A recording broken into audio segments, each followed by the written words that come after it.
దేవుని కుమారుడైన యేసుక్రీస్తునే వాడేం చేశాడు? శోధించాడు. ఏలియా కూడా అంతే కదా. యేసు ప్రభువు కన్నా గొప్పవాడా అంటే కాదు, మన వంటి మనిషి స్వభావం కలిగిన వాడే. అనగా ఏలియాలో కూడా అవిశ్వాసము వచ్చి ఉంటది, కానీ అవిశ్వాసాన్ని అణిచిపట్టాడు. హల్లెలూయా. తన యొక్క విజయము కన్నా అవిశ్వాసము పెరగకుండా, తన యొక్క ఆసక్తి కలిగిన ప్రార్థన కన్నా అవిశ్వాసము పెరగకుండా, అవిశ్వాసము వస్తూ ఉన్నప్పుడు దానిని నొక్కి పట్టి ప్రార్థన చేస్తూ ఉన్నాడు. హల్లెలూయా. ప్రార్థన చేస్తూ ఉన్నప్పుడు దేవుడు ఆ విశ్వాసాన్ని చూచి గొప్ప కార్యాన్ని జరిగించాడు. హల్లెలూయా. విశ్వాసము కలిగిన ప్రార్థన మనలో కావాలి. విశ్వాసము రావడం లేదయ్యా, దానికి కూడా ఆయనే సమాధానం. అయ్యా, విశ్వాసమునకు కర్త ఆయనే, దాన్ని కొనసాగించువాడు ఆయనే. దేవుని సన్నిధానంలో కూర్చొని, ప్రభువా నాకు విశ్వాసము రావడం లేదు ప్రభువా, విశ్వాసాన్ని కొనసాగించలేను ప్రభువా, కొనసాగించలేకపోతున్నాను ప్రభువా అని అన్నప్పుడు దానికి కూడా ఆయనే.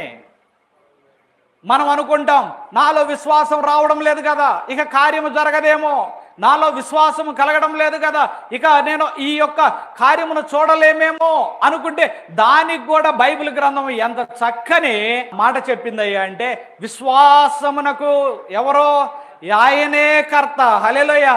దాన్ని కొనసాగించువాడు కూడా ఆయనే.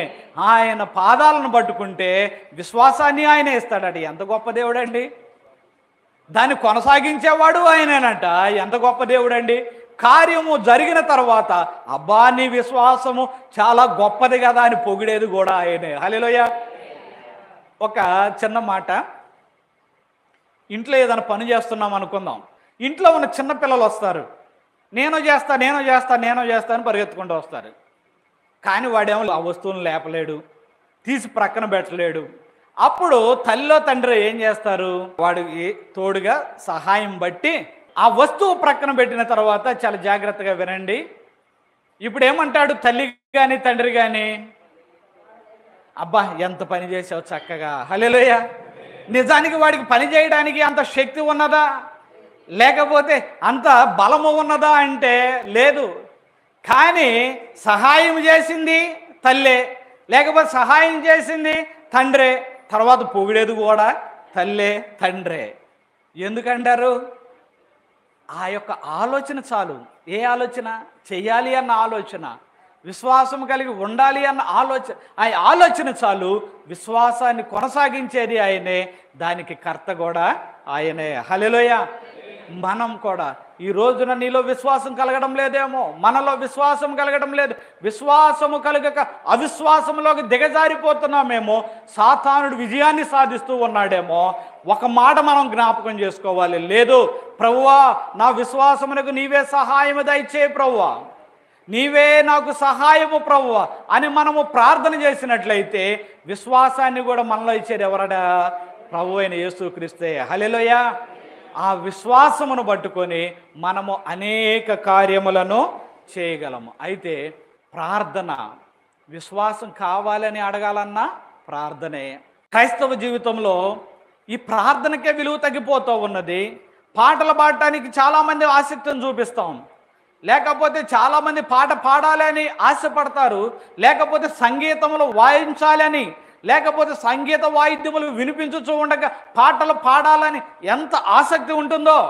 వాక్యమును తీసి దైవజనుడు చెబుతూ ఉన్నప్పుడు పోటీగా చదివేవాళ్ళు చాలామంది ఉన్నారు. ఇన్ని ఆసక్తులు ఉంటాయి, కానీ ప్రార్థన అనగానే మాత్రము చాలామంది లేచి తిరుగుతూ ఉంటారు. గమనించారా? కానీ ప్రార్థనే చాలా ముఖ్యమైనది. హల్లెలూయా. సాతానుడట అన్నీ చేయనిస్తాడట మనల్ని. ఏం చేయనిస్తాడు? అన్నీ చేయనిస్తాడు. పరిచర్య చేస్తావా? చేయ, మంచిదే. పాటలు పాడతావా? పాడు, పాటలు చాలా బాగుంటాయి, పాడు పాడు పాడు. నేను కూడా పాడతా, ఒకప్పుడు పాడా, ప్రధాన దూతను. పాటలు పాడు, బాగానే ఉంటుంది, అన్నీ బాగానే ఉంటాయి, చెయ్యి. ప్రార్థన వద్దు, ఇప్పుడు దాకా అలిసిపోయావు కదా, ప్రార్థన మాత్రము వద్దు, ఆ ప్రార్థన వద్దు. ఇప్పుడు దాకా పాటలు పాడావు, వాక్యం చదివి అన్నీ చేసావు కదా, ప్రార్థన వద్దులే, ప్రార్థన దగ్గర నువ్వు రెస్ట్ తీసుకోలే అని చెప్పి మనలను ప్రార్థన మాత్రము వాడు చేయనివాడో. హల్లెలూయా. ఈ సందర్భంలో 2 సాక్ష్యాలు గుర్తొస్తున్నాయి. దైవజనుడు చెప్పిన సాక్ష్యం ఏది? ఒక దైవజనుడు ఒక రోజున ప్రార్థన ముగించుకొని తన ఇంటికి సైకిల్ మీద వెళుతూ ఉన్నాడట. సైకిల్ మీద వెళుతూ ఉన్నప్పుడు ఒక స్త్రీ త్రోవ ప్రక్కన నిలవబడి ఈ దైవజనుడిని ఆపి, అయ్యా రాత్రి అయిపోతుంది, నన్ను ఊర్లో కొంచెం దింపండి, నేను మీ సైకిల్ మీద వస్తాను అని అడిగితే సరేనని చెప్పి ఈయన ఆమెను సైకిల్ ఎక్కించుకున్నాడట. ఎక్కించుకొని వెళుతూ ఉండగా కొద్ది దూరం వెళ్ళేసరికి బరువు ఎక్కుతూ ఉందట. సైకిల్ తొక్కలేకపోతూ ఉన్నాడు కానీ మాటలు చెబుతూనే ఉన్నాడు. ఏమని అంటే, నిన్న దైవజనుడినమ్మా, మంచిదండి, నేను కూడా ప్రార్థనకి వెళ్తామండి, లేకపోతే నేను కూడా యేసు ప్రభువుని నమ్మానండి అని చెప్పిందట. పాటలు పాడతానండి, బాగా పాటలు పాడతాను అని చెప్పిందట. అంతేకాకుండా వాక్యం చెబుతూ ఉంటే ఆమె కూడా తిరిగి మాటలు చెబుతుందట. ఈయన ఏ వాక్యం చెబితే ఆమె కూడా తిరిగి వాక్యము చెబుతూ ఉన్నదట. నిజమే, అది బైబిల్ గ్రంథంలో కూడా ఉందో. ఎక్కడో తెలుసా? యేసు ప్రభు వారు శోధించేటప్పుడు వాక్యమే పలికింది. అది కూడా అవునా కదా? వాక్యమే చెప్పింది, ఇదిగో దేవదూతలు వచ్చి నిన్ను పట్టుకుంటారు కదా, దూకు, రాళ్ళను రొట్టెలుగా చేసుకో, వీటన్నిటికీ కూడా వాక్యమే చెప్పింది. ఆవిడ కూడానట ఆ సైకిల్ మీద ఉండి వాక్యమే చెబుతూ ఉందట. వెళుతూ ఉండగా ఈయనకి అర్థమైపోయింది, ఇదేదో దుష్టశక్తిలాగా ఉన్నదే అని చెప్పి, అమ్మ పాటలు పాడతావా? పాడతానండి. వాక్యం చదువుతావా? చదువుతానండి. అమ్మ ఒక పని చేద్దామా, ఈ సమయం మరలా రాదేమో, ఇద్దరం కలిసి మోకాళ్ళుని ప్రార్థన చేద్దామా? ఇద్దరం కలిసి మోకాళ్ళుండి ప్రార్థన చేద్దామా అనగానే అది వెంటనే మాయమైపోయిందట. వెంటనే మాయమైపోయింది. ఎందుకు? ప్రార్థన చేయలేదు. ప్రార్థన అంటే దానికి వణుకు, ప్రార్థన అంటే దానికి మంటలు. అందుకని అది మనల్ని ఏమైనా చేయనిస్తుంది, కానీ ప్రార్థనలో మనలను ముందుకు సాగకుండా పట్టేస్తుంది. ఎందుకో తెలుసా? అది పారిపోయే సందర్భం అది. లేకపోతే ఆ ప్రార్థనలో నువ్వు ఉన్నప్పుడు అది ఏమవుతుంది? పారిపోతుంది. కాబట్టి ప్రార్థనను మాత్రము చేయకుండా ఆపుతుంది. యేసన్న గారు కూడా ఒక సాక్ష్యం చెప్పారు. ఏమిటంటే, ఒకరోజు సాతానుడు వచ్చి ప్రక్కన కూర్చున్నాడట. యేసన్న బాగా పాటలు పాడుతున్నావు అంటే, మాట్లాడుతూ నేను కూడా బాగా పాటలు పాడతాను, నీకన్నా బాగా పాటలు పాడతాను అందట. వాక్యం నీకన్నా చక్కగా వాక్యం చెబుతా, నీకన్నా మంచి మాటలు చెబుతా. చివరికి ఏం మాట్లాడాలో అర్థం కాక యేసన్న గారు అన్నారట, అవునా, పాటలు బాగా పాడతావా, వాక్యం బాగా చెబుతావా, ఒక పని చేద్దాం, ఇద్దరం కలిసి మోకాళ్ళుని ప్రార్థన చేద్దాం రా అన్నాడట. అంతే, ఒక్క క్షణంలో మాయం ప్రార్థన యొక్క శక్తి. కానీ మన యొక్క దురదృష్టమో లేకపోతే మన యొక్క క్రైస్తవ లోకంలో ఈ రోజు జరుగుతుంది ఏమిటాయి అంటే, పాటలకు మనకు పాటలు పాడొద్దని నేను చెప్పట్లేదు సుమా, దయచేసి అపార్థం చేసుకోవద్దు. మనకు ఆసక్తి ఉన్నది, లేకపోతే వాక్యమును వినడానికి ఆసక్తి ఉన్నది. వినడం లేదా? యూట్యూబ్లో వాక్యం వింటున్నాం, టీవీల్లో వాక్యం వింటున్నాం, దైవజనులు మన యొక్క సంఘాల్లో వాక్యం చెబుతున్నప్పుడు వాక్యం వింటున్నాం, వినేసి అదే భక్తి అనుకుంటున్నాం. ఈ రోజున మనం మిమ్మల్ని హెచ్చరిస్తూ ఉన్నాం, అది భక్తి కాదు. వాక్యము వినండి, మిమ్మల్ని మీరు బలపరచుకోవడానికి వాక్యము వినండి, కానీ అంతిమంగా చేయాల్సింది ఆ వాక్యమును విన్న నీవు దాని ప్రకారము జీవిస్తూ ప్రార్థించాలి. అప్పుడే నీకు ప్రతిఫలము. హల్లెలూయా. నేను కొంతమందిని చూసా, కొద్ది సందర్భాలు నేను కొంతమందిని హెచ్చరించా. వాక్యము చక్కగా సెల్ ఫోన్లో వాక్యం పెట్టేసి గంటల తరబడి వింటూ ఉన్నారు. గంటల తరబడి వాక్యం వింటున్నారు. ఎందుకు? సెల్ ఫోన్ ప్రక్కన పెట్టేసేసి పనులు చేసుకుంటా వాక్యం వింటూ ఉన్నారు. తప్పు కాదు. కానీ ఈరోజు గంట సేపు వాక్యం విన్నా, 2 గంటల సేపు వాక్యం విన్నా, ఈరోజు నేను 2 గంటల సేపు దేవుని సన్నిధానంలో ఉన్నా అనుకోవడం మీ భ్రమ. చాలామంది నేను హెచ్చరించాను, గంట సేపు వాక్యం విని ఇదే భక్తి, గంట సేపు దేవునితో గడిపాను. భ్రమ కాదు. నువ్వు గంట సేపు దేవునితో గడపలా.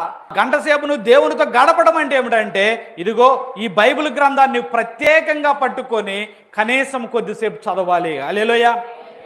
తర్వాత నువ్వు ప్రార్థన చేయాలి, నీవు చదవాలి. అది దేవునితో గడపడం. వాక్యం వినేశానయ్యా, గంట సేపు మా ఇంట్లో టీవీ మోగిందయ్యా, 2 గంటల సేపు మా ఇంట్లో టీవీ మోగుతుందయ్యా, వాక్యం వినానయ్యా, తప్పు కాదు. కానీ అది వినేసి ఇదే భక్తి జీవితము అని నీవు అనుకుంటున్నట్లయితే పొరపాటు సుమా. అలా కాదు. ఆ వాక్యం వినాలి, నీవు ప్రార్థన చేయాలి, నీవు వాక్యాన్ని ధ్యానించాలి. హల్లెలూయా. అది దేవునితో గడపటం. కానీ దురదృష్టం ఏమిటయ్యా అంటే ఆ సమయం అనేది తగ్గిపోతుంది. ఈ రోజున ఒక్కసారి జ్ఞాపకం చేసుకో, నేను ప్రతిరోజు కనీసము 1 గంట సేపు ప్రార్థనలో ఉంటా, లేకపోతే కనీసము వాక్యము చదవడం కానీ ప్రార్థన చేయడం కానీ 1 గంట సేపు అయినా నేను దేవుని సన్నిధానంలో ఉంటా. కనీసం అంటున్నా. అంతకన్నా ఎక్కువ చేయగలిగితే ఇంకా మంచిది. ఒకవేళ కనీసము దేవునికి మనము కొన్ని గంటలైనా దేవునికి ఇవ్వగలిగితే అది చాలా మంచిది. హల్లెలూయా. తీర్మానం చేసుకుంటారా?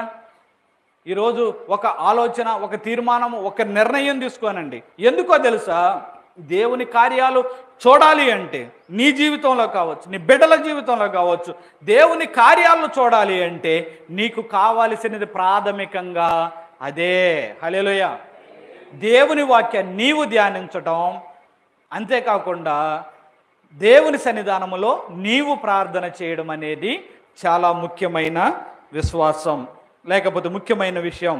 కాబట్టి విశ్వాసము కలిగి మనం ప్రార్థన చేద్దాం. విశ్వాసము కలిగిన ప్రార్థన చాలా గొప్ప కార్యాలను జరిగిస్తుంది. చిన్నవారమైనప్పటికీ కూడా శూర కార్యాలను అది జరిగిస్తూ ఉన్నది. మరొక చిన్న సందర్భాన్ని జ్ఞాపకం చేస్తాను రండి ఒకసారి. 1 సమూయేలు గ్రంథము 17వ అధ్యాయము 40వ వచనంలోనికి ఒకసారి వెళదాం రండి. తన కర్ర చేత పట్టుకొని ఏటి లోయలో నుండి 5 నున్నని రాళ్లను ఏరుకొని తన యొద్దనున్న చిక్కములో నుంచుకొని ఒడిసెల చేత పట్టుకొని ఆ ఫిలిష్తీయుని చేరువకు పోయెను. డాలు మోయువాడు. 40వ వచనం మనకు చాలా ప్రధానమైంది మన యొక్క ధ్యానానికి. ఏమిటంటే తన కర్ర చేత పట్టుకున్నాడు, ఏటిలోయలోనికి వెళ్ళాడు, 5 నున్నని రాళ్లను ఏరుకొని తన యొద్దనున్న చిక్కములో నుంచుకొని ఒడిసెల చేత పట్టుకొని ఆ ఫిలిష్తీయుని చేరువకు పోయెను. ఈ యొక్క భాగం మనకు బాగా తెలుసు. ఏమిటి ఆ భాగం అంటే గొల్యాతును సంహరించిన భాగం ఇది. గొల్యాతు ఇజ్రాయేలీల మీదకు వచ్చి సవాళ్ళు విసురుతూ ఉన్నాడు. ఎవరైనా మీలో ఒకడు రండి, వాడితో నేను పోరాడతా, మనం అందరూ కొట్టుకొని చావడం ఎందుకు, మీలో ఒకడు రండి, నేను ఒకడిని వస్తా, ఎవరు గెలిస్తే వాళ్ళదే విజయము, ఓడిపోయిన వారు గెలిచిన వారికి దాసులు కావాలి. ఇదే సవాలు. ఈ సవాలుతో వాడు వస్తూ ఉన్నాడు, సవాళ్ళు విసురుతూ ఉన్నాడు. ఇజ్రాయేలీయులు అందరూ కూడా భయపడుతూ ఉన్నారు. సౌలు ఇజ్రాయేలీయుల రాజు అయ్యుండి, అందరికన్నా ఎత్తైన వాడై ఉండి కూడా, సౌలు ముందుకు వెళ్ళవలసిన వాడు కూడా, సౌలు కూడా భయపడుతూ ఉన్న సందర్భంలో ఒక చిన్నవాడు వచ్చాడు ముందుకు. ఎవరైనా? దావీదు వచ్చాడు. దావీదును చూసి రాజుకు చెబితే రాజు అన్నాడు, ఒరే నువ్వు చూస్తేనేమో చిన్నవాడువు, వాడు చూస్తేనేమో చిన్నప్పటి నుండి కూడా యుద్ధాభ్యాసం చేసిన వాడు, వాడిని నీవు ఎలా జయించగలవు అని చెప్పి వారించడానికి ప్రయత్నం చేస్తే దావీదు అన్నాడు, అయ్యా నా దేవుడు బలవంతుడు, హల్లెలూయా, సింహముల నోటి నుండి ఎలుగు నోటి నుండి నన్ను ఆయన కాపాడాడు కాబట్టి నేను యుద్ధానికి వెళతాను అని బయలుదేరినప్పుడు ఈ శిరస్త్రాణాలు, ఈ యొక్క డాలు, కత్తి చాలా తగిలించాడు సౌలు. తగిలిస్తే వెడుతూ అనుకున్నాడు, ఇవన్నీ నాకు అలవాట్లేవు, ఇవన్నీ ఎందుకు అని చెప్పి ఏటిలోనికి వెళ్ళి 5 నున్నటి రాళ్లను ఏరుకున్నాడు. ఎన్ని నున్నటి రాళ్ళు?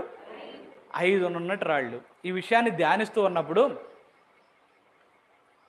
దావీదేమన్నా తెలివి తక్కువవాడా? కాదు. మరి అంత బలాఢ్యుడైన గొల్యాతును కొట్టడానికి, అంత బలాఢ్యుడైన గొల్యాతును పడవేయడానికి రాయి సరిపోద్దా? చిన్న రాయి సరిపోద్దా? చిన్న రాయి ఎలా సరిపోద్ది? గొల్యాతు లాంటి బలాఢ్యుని పడేయడానికి ఆ రాయి పెట్టి కొడితే ఆడి చర్మానికి లేకపోతే వాడి ఒంటికి అది ఏ గుట్టినట్టు కూడా ఉండదు. అంతే కదా? నున్నటి రాళ్ళు తీసుకున్నాడు, ఆడి కనీసం ఏదంటారు చూసారా, ఏగవాలినట్టు కూడా ఉండదు. అలాంటిది మరి రాళ్లతో నేను జయించగలను అనే ఎలా ముందుకు వెళ్ళాడు?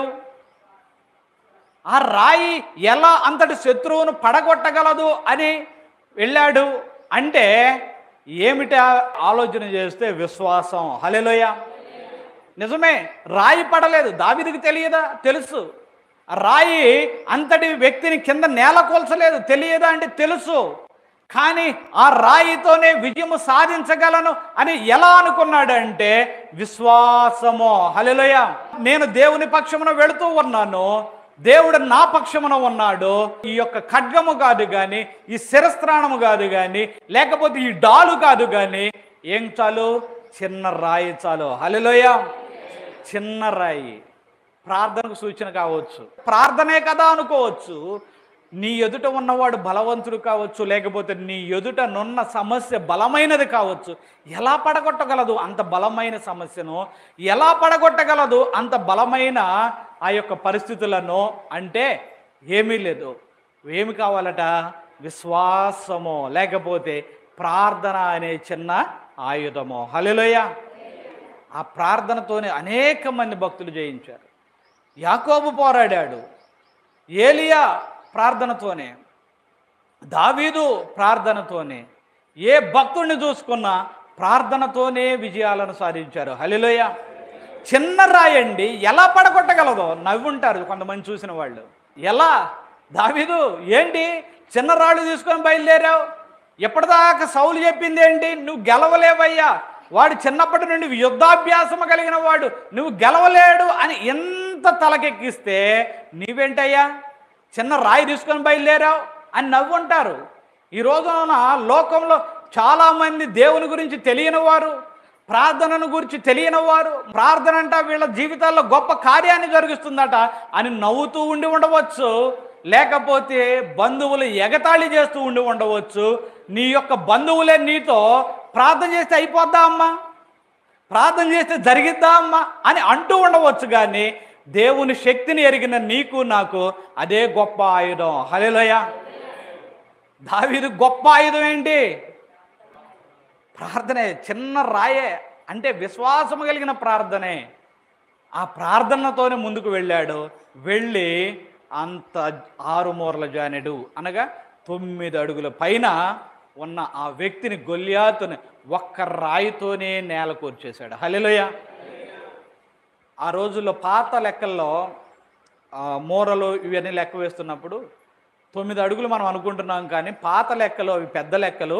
11 అడుగులు ఎత్తు ఉండుంటాడు. ఎవరో? గొల్యాతు. ఎన్ని అడుగులు? 11 అడుగులు ఎత్తు. 11 అడుగుల పైనే ఎత్తు కలిగిన వాడు అని ఒక అంచనా. 6 అడుగుల వ్యక్తిని చూస్తేనే ఈ రోజుల్లో మనకు గగనం కదా. 6 అడుగుల వ్యక్తిని చూస్తేనే అబ్బా ఎంత హైట్ ఉన్నాడండి, 6 అడుగులు ఎత్తున్నాడండి అని అంటున్నాం కదా. ఇక ఊహించుకోండి, ఆ 11 అడుగుల వ్యక్తి ధన్ ధన్ ధన్ అంట అడుగులు వేస్తూ వస్తూ ఉంటే ఒక్కడ కూడా నిలవబడకుండా పారిపోతున్నారు. కానీ బాలుడైన దావీదు ఒక్కటే విశ్వాసం, నా దేవుడు నాకు విజయాన్ని అనుగ్రహించగలడు. హల్లెలూయా. ఈ మాటలు వింటున్నప్పుడు బలపడుతున్న నీవు ఒక్క విషయాన్ని కూడా జ్ఞాపకం చేసుకోవాలి. ఏమిటో తెలుసా? ప్రార్థన కావాలి నీకు. ప్రార్థన లేకుండా మనం ఎంత ఆశపడినా, ప్రార్థన లేకుండా దేవుని గురించి నువ్వు ఎంత గొప్పలు చెప్పుకున్నా, నేను ఎంత గొప్పలు చెప్పినా, మన దేవుడు గొప్పవాడని నేను ఏ కరువు పెట్టి కేకలు పెట్టి మీ ముందు వాక్యాన్ని చెప్పిన మనందరికీ ప్రార్థన తక్కువైపోతే అందరమును శూన్యులం. ఎవరం? శూన్యులం. మనం ఎంతైనా పొగడవచ్చు, ఎంతైనా గొప్ప చేయవచ్చు, ఎంతైనా మాట్లాడవచ్చు, కానీ ప్రార్థన లేకపోతే మనం అందరం ఎవరము? శూన్యులం. ప్రార్థనా జీవితం మనలో ఉందా లేదో ఒక్కసారి జ్ఞాపకం చేసుకో. విశ్వాసం కలిగిన ప్రార్థనా జీవితం. ఏలియాను చూస్తే విశ్వాసం కలిగి ప్రార్థన చేశాడు, లేకపోతే ఆసక్తితో ప్రార్థన చేశాడు. దావీదును చూస్తే విశ్వాసంతో ముందుకు అడుగులు వేశాడు. లోకమంతా నవ్వి ఉండొచ్చు, ఒరే ఈడేంట్రా పిచ్చాడు, ఆ రాళ్ళు తీసుకొని వెళితే గొల్యాతు లాంటి వాడిని కొడతాడా? కానీ సాధ్యమైంది. ఎవరి వలన సాధ్యమైందంటే దేవుని వలన సాధ్యము అయినది. హల్లెలూయా. కాబట్టి మనం ఒక విషయాన్ని జ్ఞాపకం చేసుకోవాలి. ఈ రోజున ఎవరైతే ప్రార్థనలో తక్కువైపోతున్నారో, ప్రార్థనా జీవితం తక్కువైపోతుందో ప్రతి ఒక్కరూ కూడా ఒక్కసారి జ్ఞాపకం చేసుకోనండి. క్రైస్తవులము మనకు ఉండవలసిన లక్షణాలు, ప్రభువైన యేసుక్రీస్తుకున్న లక్షణము ప్రార్థనా జీవితం. మనం కూడా ప్రార్థనలో ఒక్కసారి జ్ఞాపకం చేసుకోనండి. ప్రార్థన లేకపోతే మనం ఓడిపోతాం. దేవుని యొక్క వాక్యాలు వింటున్నప్పుడు, వాగ్దానాలను గురించి వింటున్నప్పుడు నువ్వు చాలా సంతోషపడుతున్నావు. కానీ మరొక విషయాన్ని నువ్వు జ్ఞాపకం చేసుకోవాలి. ఏమిటో తెలుసా? ఈ వాగ్దానాలన్నీ, ఈ విజయాలన్నీ కూడా నీవు ప్రార్థనలో ఉన్నప్పుడు మాత్రమే. హల్లెలూయా. ప్రార్థనలో కొనసాగినప్పుడు మాత్రమే, విశ్వాసము కలిగి ఉన్నప్పుడు మాత్రమే, విశ్వాసము కలిగి ప్రార్థించినప్పుడు మాత్రమే ఇవి నీకు సాధ్యమో. హల్లెలూయా. చాలా విషయాలు మనం ధ్యానం చేయొచ్చు ప్రార్థన గురించి. యేసుక్రీస్తు వారే ప్రార్థన చేశారు. మరి మనం ఎంత ప్రార్థన చేయాలండి? ఎంత ప్రార్థన చేయాలి? ఒక్కసారి జ్ఞాపకం చేసుకో. ఉదయకాలంలో ఏమైనా ప్రార్థన విషయంలో తగ్గిపోతున్నావేమో, తగ్గిపోయి విజయాలను పొందుకోలేకపోతున్నావేమో, ప్రార్థన చేయి. కొంతమంది దైవ సేవకుడి దగ్గరికి వచ్చి, అయ్యా నా కోసం ప్రార్థన చేయండి, లేకపోతే మా కుటుంబం కోసం ప్రార్థన చేయండి. తప్పేం కాదు, ప్రార్థన చేయమని అడగటము తప్పు కాదు. దైవజనుని యొక్క బాధ్యత కూడా అది. దైవజనుడు యొక్క బాధ్యత సంఘంలో ఉన్న ప్రతి ఒక్కని కొరకు ప్రార్థన చేయడము దైవజనుని యొక్క బాధ్యత. అయితే ప్రార్థన చేయమని అడుగుతున్న నీవు ప్రార్థిస్తున్నావా? అది ముఖ్యం. చాలామంది, అయ్యా ఫలానా దైవజనుడి దగ్గరికి వెళ్ళానయ్యా, ఆ దైవజనుడు ప్రార్థన చేశాడు, నీ జీవితంలో కార్యం జరిగింది, సంతోషమే. మరలా రెండోసారి శ్రమ కష్టము రాకుండా మానదు. మరలా ఆ దైవజనుడు ప్రార్థన చేస్తేనే నేను ఒడ్డున పడతానంటే, రెండోసారి వెళ్ళి అడిగితే, ప్రార్థన చేయమని అడిగితే ఆయన ప్రార్థించిన నీ జీవితంలో కార్యం జరగలేదనుకో, ఏమొచ్చేస్తుంది? అవిశ్వాసం అనే రాశి. ఎందుకో తెలుసా? ఎప్పటిదాకా నీ జీవితం నీ విశ్వాసం మీద, నీ ప్రార్థన మీద కట్టుకోవాలా. ఎవరి మీద కట్టుకున్నావు? ఆ దైవజనుడి మీద కట్టుకున్నావు. జాగ్రత్త సుమ. దైవజనుల మీద నీ విశ్వాసాన్ని కట్టుకోవాలని చూస్తే నీ విశ్వాసము, నీ ప్రార్థన, నీ భక్తి జీవితము ఎక్కువ కాలము నిలవదు. నీ విశ్వాసం నిలవబడాలన్నా, నీ భక్తి జీవితం నిలవబడాలన్నా, నీవు కార్యాలు చూడాలన్నా దైవజనుని ప్రార్థనతో పాటు ఏం కావాలి? నీ ప్రార్థన కావాలి. హల్లెలూయా. అప్పుడు రెండు ప్రార్థనలు ఏకమైనప్పుడు దేవుడు గొప్ప కార్యాలు చేస్తాడు. హల్లెలూయా. అలా కాకుండానే దైవజనుడేమో కన్నీరుగా ప్రార్థన చేస్తూ ఉన్నాడు, మొరపెడుతూ ఉన్నాడు అనుకుందాం. దేవుడు చూసి, ఏమయ్యా నువ్వేమో ఇట్లా మొరపెడుతున్నావు, అదిగో ఆమె చూడు ఏం చేస్తుందయ్యా? సగ్గా సీరియల్ చూస్తుందయ్యా. నువ్వేమో మొరపెడుతున్నావు, ఆమె ఏం చేస్తుంది? సీరియల్ చూస్తుంది. ఎలా కార్యం జరిగించమంటావు చెప్పు అని దైవజనుడిని ప్రశ్నిస్తాడు దేవుడు. కొంతమంది సాక్ష్యాలు విన్నా. ఒక దైవజనుడి దగ్గరికి వచ్చి, అయ్యా మా కోసం ప్రార్థన చేయంటే, ఆ దైవజనుడట ఓ పడి ప్రార్థన చేస్తున్నాడట. అయ్యా వాళ్ళు అన్ని విషయాల్లో జాగ్రత్తగా ఉన్నారు, పరిచర్య చేస్తున్నారు, దైవ సేవకుడంటే గౌరవిస్తున్నారు, అన్ని విషయాల్లో జాగ్రత్తగా, వారిని దీవించయ్యా అని ప్రార్థన చేస్తూ ఉంటే దైవజనుడి యొక్క ప్రార్థన ఎలా సాధ్యం? వారిని దీవించడం ఎలా సాధ్యం? వారిని ఆశీర్వదించడం ఎలా సాధ్యం? లోకంలోకి వెళ్ళిపోతున్నారే, నా సన్నిధిని నిర్లక్ష్యం చేస్తున్నారే, నాతో ఉండడం లేదే, నేను ఎలా కార్యం జరిగించనయ్యా? నువ్వేమో పడి ప్రార్థన చేస్తున్నావు అని ఒక దైవజనుడు చెప్పిన సాక్ష్యం అండి. ఆ దైవజనుడి ప్రేయర్ చెప్పను కానీ ఆ దైవజనుడు చెప్పిన సాక్ష్యం ఏమిటట? ఆయన ప్రార్థన చేస్తున్న దేవుడు మాట్లాడాడట, నువ్వు ప్రార్థన చేస్తున్నావు కానీ వారు లోకంలో ఉన్నారయ్యా, సాధ్యము కాదు, వారిని దీవించడం సాధ్యము కాదు. ఎంత కష్టంలో ఉన్నారయ్యా? కావచ్చయ్యా, నేనేం చేయమంటావు? వారిని ఆశీర్వదించడం సాధ్యం కావడంలా, ఎందుకంటే నాకు చోటు ఇవ్వడంలా. కనుక ఒక్కసారి జ్ఞాపకం చేసుకో, దైవజనుని ప్రార్థన మీద కానీ దైవజనుని మీద కానీ మీ విశ్వాసాలను కట్టుకోకండి. దైవజనుడి ప్రార్థన మీ ప్రార్థనకు ఊతం లాంటిది, సపోర్ట్ లాంటిది.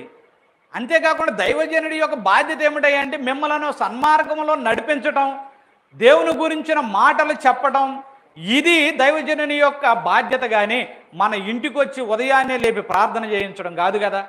కాబట్టి మనమే జాగ్రత్త కలిగి ఉండాలి. దైవజనుడు ప్రార్థన చేయమని చెప్పండి, మానమని అనట్ల, ప్రార్థన చేయమని చెప్పండి.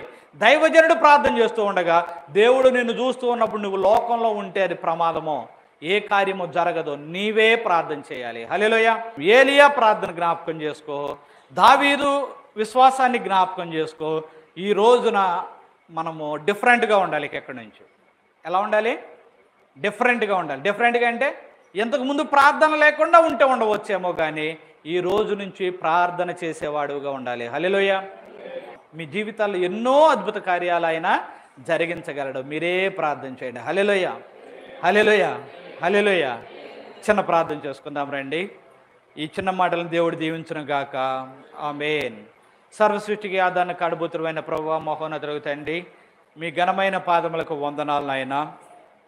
అయ్యా, ప్రార్థనను గూర్చిన విషయాలను మేము ధ్యానం చేశాం ప్రభువా. అయ్యా, అనేక విషయాలు మేము ధ్యానం చేస్తున్నాం, కానీ అయ్యా ప్రభు, ప్రార్థించుట అనే విషయంలో మేము వెనకబడిపోతున్నామేమో అనే ఆలోచనతో నాయనా ఆ విషయాలను ఒక్కసారి జ్ఞాపకం చేసుకున్నాం ప్రభువా. ఒక్కసారి మమ్మల్ని జ్ఞాపకం చేసుకోనండి అయ్యా. ప్రార్థించలేని స్థితిలో ఉంటున్నామేమో అయ్యా తండ్రి, మోకరించలేని స్థితిలో ఉంటున్నామేమో, కష్టమైతే పడుతున్నామేమో, ఇబ్బంది అయితే పడుతున్నామేమో, కానీ అయినా నీ సన్నిధికి వచ్చి, లేకపోతే నీ సన్నిధానంలో ప్రతిదినము ఒక గడి అయినను నాయన ప్రార్థించలేకపోతున్నామేమో, వాక్యం ధ్యానించలేకపోతున్నామేమో నాయన. ఈ రోజు నాయన నీ బిడ్డలు ఒక తీర్మానం తీసుకుంటున్నారు నాయన, ఒక్కసారి జ్ఞాపకం చేసుకుంటున్నారు నాయన. అవును కదా, నా ప్రార్థనా జీవితం తగ్గిపోయింది. ఒకప్పుడు నేను ఎంత ప్రార్థన చేసేవాడిని, ఒకప్పుడు నేను ఎలా జీవించేవాడిని, ఒకప్పుడు నేను ఎలా బైబిల్ ధ్యానించేవాడిని, ఒకప్పుడు ఎంత ఆసక్తి కలిగి ఉండేవాడిని. ఈ రోజు నాలో ఆసక్తి తగ్గిపోయింది అని ఎవరైతే అడుగుతున్నారో నాయన, మరలా ఆసక్తిని దయచేయండి ప్రభువా, మరలా విశ్వాసమును దయచేయండి ప్రభువా. విశ్వాసమునకు కర్తవు నీవే, విశ్వాసమును కొనసాగించేవాడవు నీవే నాయన. ఒక్కసారి బిడ్డలు చేస్తున్న ప్రార్థన జ్ఞాపకం చేసుకొని నాయన, మరలా విశ్వాసములోని, మరలా ప్రార్థనా జీవితంలోని, మరలా ఆయన ఆ యొక్క సన్నిధి అనుభవంలోనికి నడిపించిన ఆయన, మరలా వారి జీవితములలోను, వారి కుటుంబ జీవితములలోను, వారిలోను, వారి బిడ్డల జీవితంలోను ఆయన గొప్ప కార్యములను జరిగి సాక్షులుగా నిలవబెట్టుకోవాలని ఈ చిన్న ప్రార్థన ఆలకించమని ప్రతి బిడ్డను జ్ఞాపకం చేసుకోండి ప్రభు. చదువుకునే బిడ్డలను జ్ఞాపకం చేసుకోనండి, వారు విద్యలో విజయమును పొందుకునేలాగా మీకు కృప చూపించండి అయ్యా. ఉద్యోగములు చేసిన బిడ్డలను జ్ఞాపకం చేసుకోండి, వారు చేసిన ఉద్యోగములలో విజయములను, ఉన్నత స్థితులను పొందుకునే కృపను దయచేయండి అయ్యా. వృత్తులను, వ్యాపారములను, వ్యవసాయములను చేయించిన వారిని జ్ఞాపకం చేసుకోండి. వారి వ్యవసాయములలో ఆశీర్వాదం, వారి వృత్తులలో వారి వ్యాపారములో ఆశీర్వాదం, దీవెనను దయచేసి మెండైన దీవెనైన ఆశీర్వాదములు వారి మీద కృమ్మరించమని అయ్యా. నీ రాజ్యములో అయ్యా తండ్రి వారికి భాగమును, అయ్యా వారికి వారసత్వం అయ్యా. మేము ఈ లోకంలో ఉన్నంత ప్రార్థనలో వెనుకబడకోకుండా అయ్యా నీ సన్నిధానం కలిగి జీవితం సహాయం మరలా అయ్యా ఒకవేళ వెనకబడి ఉంటే మరలా బలపరచమని, మరలా లేచి సహాయం చిన్న ప్రార్థన ఆలకించమని ప్రభు అయిన యేసుక్రీస్తు నామములో వేడుకొనుచున్నాము తండ్రి. హల్లెలూయా, హల్లెలూయా, ఆమేన్.